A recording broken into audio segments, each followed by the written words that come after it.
singer Lokesh Gujjar. Desi Beat Records, RB Brothers, Bundia.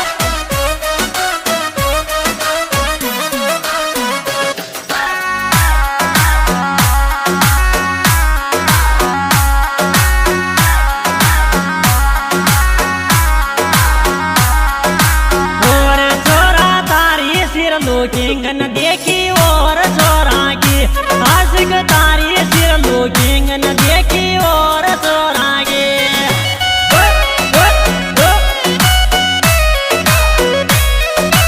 और छोरा की न देखी और छोरा की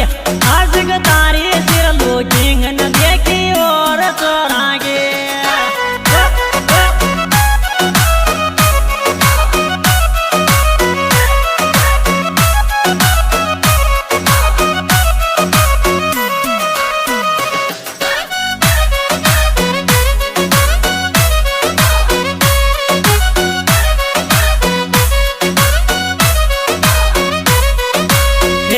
रोज नई नंबर बदल जान बता कौन यार न चावे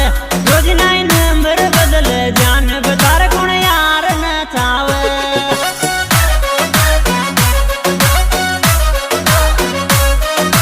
यार न चावे बता कौन यार न चावे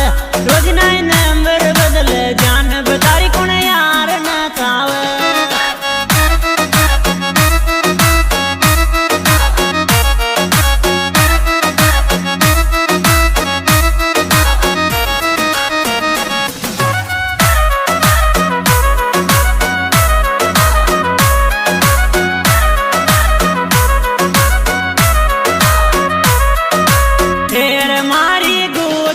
वेटिंग में करे मत फोन नाइट में मारी गुजरी रे वेटिंग में करे मत कॉल नाइट में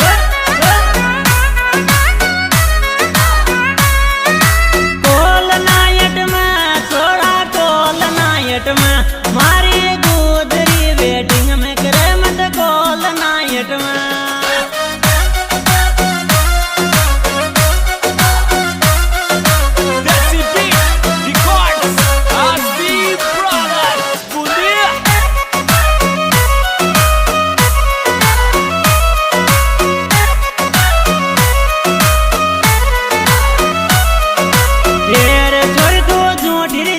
बलावगी मैं तो जान गयो तो न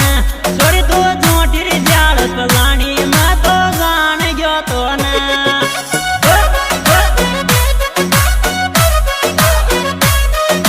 जान गयो तो न माई कारी मान गयो तो न छोरी तो झोटी री जाल पलानी माई कारी मान गयो तो न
रिकॉर्डिंग की जा रही है एसबी स्टूडियो बूंदी, जिसके डायरेक्टर शिवराज गुज्जर, सूरज भाई, सिंगर वही लोकेश गुज्जर, हमारा एसएसओ एससी गुज्जर कोटा।